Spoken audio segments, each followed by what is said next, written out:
Esselamu Aleyküm değerli izleyenler. Karikatür Atölyesi'nin yeni bir bölümü ile karşınızdayız. Bugünkü çizim konumuz açlık sınırı olacaktır. Açlık sınırı ve zamlarla gelen zorlukları ele alacağız. Yine sizler de ekranlar başlarında bizlere eşlik edebilir ve çizdiklerinizi bizlere gönderebilirsiniz. Hazırsanız başlıyoruz. Öncelikle kağıdımızın tam ortasından yukarıdan aşağıya doğru bir çizgi çekiyoruz. Hayali bir çizgi olması yeterlidir. Daha sonra yine aşağı taraftan yatay bir çizgi ile şöyle üst çizgimi kesiyorum. Daha sonra sağ tarafta insanların ulaşmak istediği, daha doğrusu yaşamını idame etmesi için gereken örneğin ekmek ile temsil edeceğiz. Şu tarafta ise, yani sol tarafta ise açlık sınırını ele alacağız. Ve bu açlık sınırı ile ekmek arasında birer mayın tarlası görevini gören zamları ele alacağız. Öncelikle şuradan başlayalım.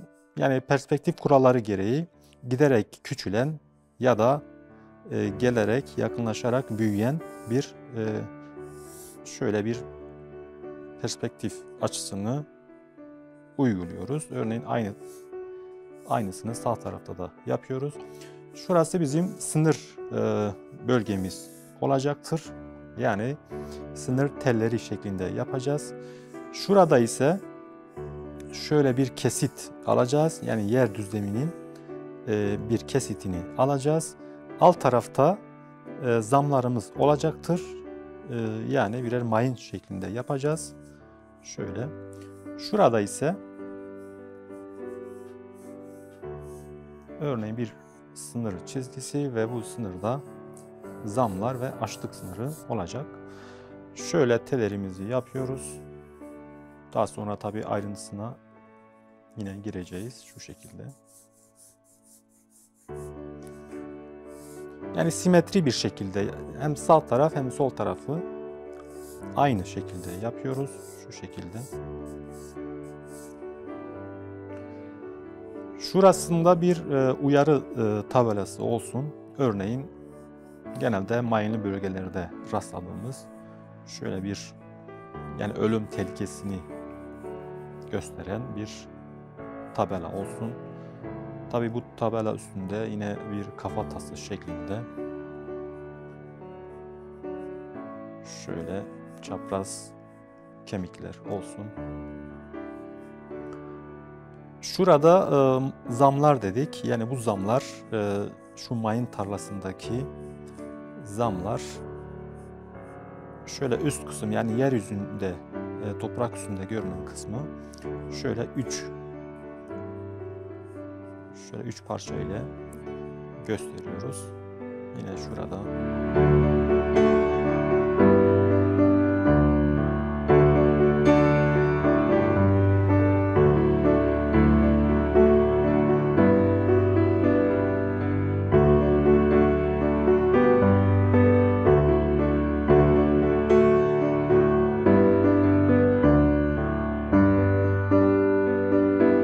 Şuraya tabii zamlar yazacağız.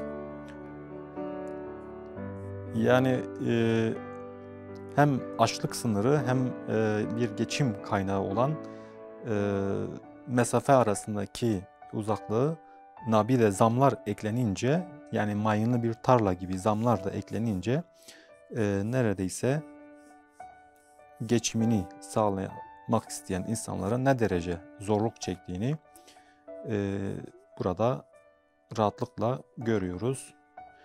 Çok fazla ayrıntıya girmiyorum çünkü birazdan tekrardan siyah bir kalem ile, bir mürekkep kalem ile yine üstünden geçeceğim. Şöyle yazdım. Tabi buraya dedik bir örneğin geçim kaynağı ekmek veya kazandığı para, maaş temsilen yine bir tabela asıyorum. Ve bunun üzerine bir ekmek resmini yapacağız. Şöyle bir somun ekmek temsili tabi olarak yapıyoruz. Şöyle. Yine aynı şekilde Bu tarafta da yine şöyle bir levha şeklinde. Buraya da açlık sınırı yazıyoruz.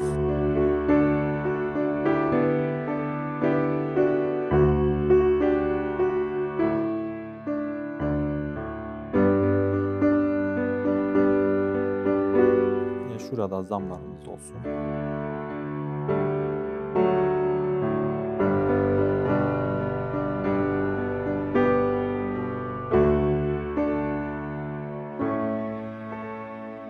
Bunu da yaptıktan sonra artık siyah bir kalem ile üstünden geçebiliriz.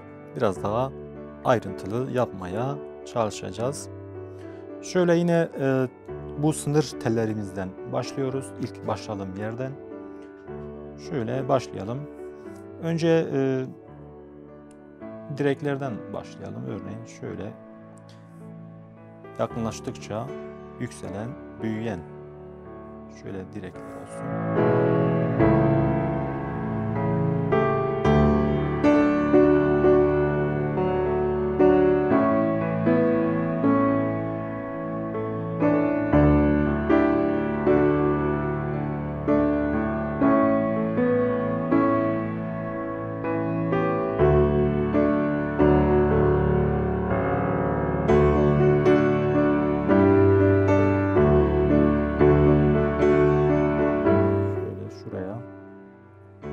Tabelamızı şöyle asıyoruz.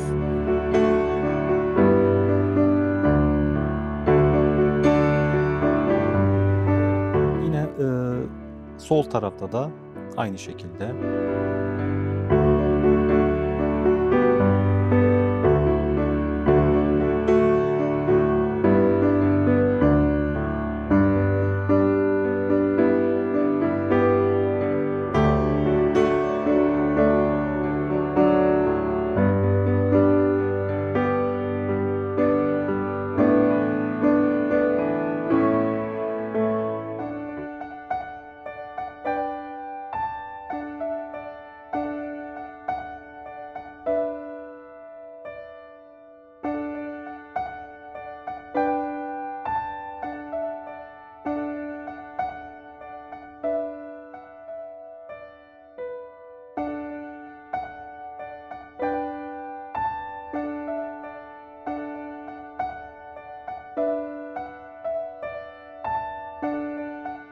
Şuraya yer düzlemini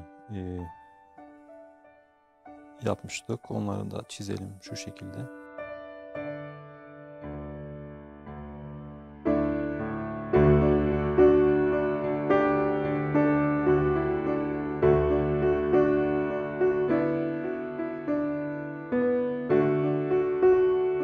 Şuraya mayınlarımızı yapalım. Yani zamlarımızı yapıyoruz.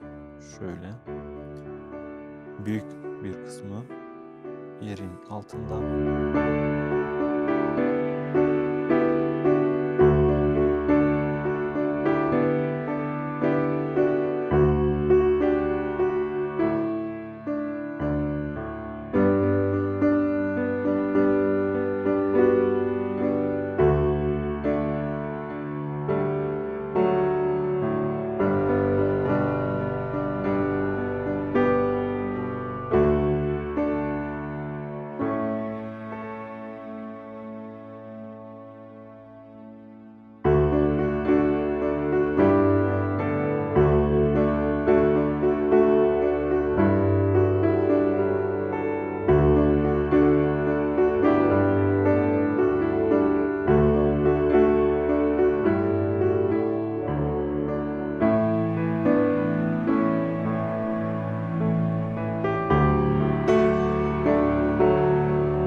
geçmesi için insanların geçim kaynağı diyelim, kazandığı para veya maaş artık neyse, yani bu ekmeğe ulaşmak için şöyle bir sınırı aşması gerekiyor. Bu da ne derece zor olduğunu görmekteyiz. Şurada açlık sınırı demiştik.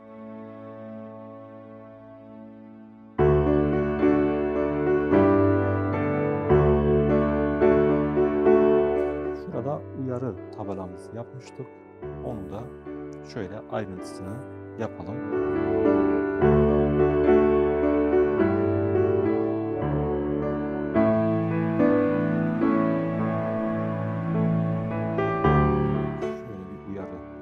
Yani ölüm tehlikesi diye bir kafatası yapıyoruz. Şöyle.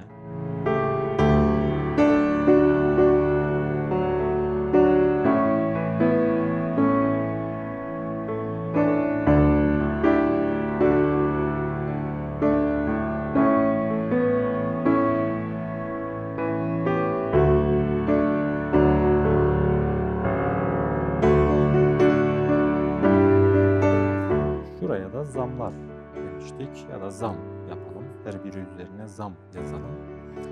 Şöyle zam diye yazıyoruz.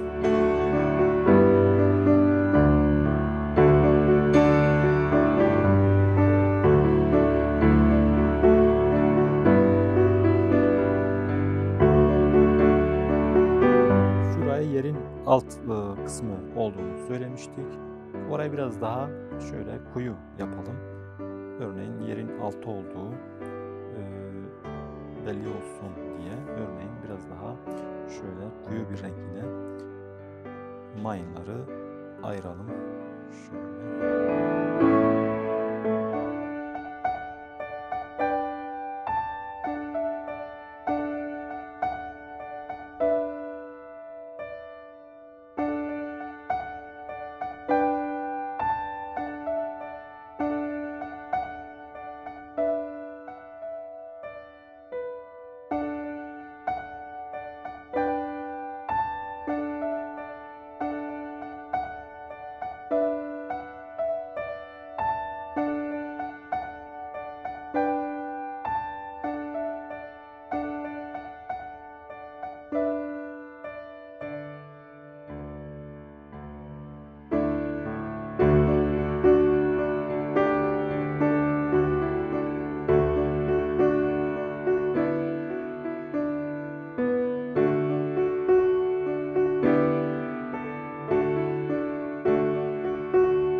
gökyüzünde birkaç tane de bulut yapalım. Şöyle yapalım. Gittikçe tabii yine küçülen bir açıyla yapıyoruz.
Bugünkü çizimimizin sonuna geldik. Bugün açlık sınırı ve zamları ele aldık.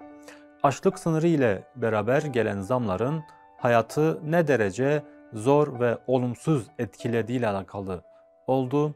Yine sizler de ekranları başlarında bize eşlik ettiyseniz çizdiklerinizi bizlere gönderebilirsiniz. Yeni bir programda buluşmak dileğiyle Allah'a emanet olun.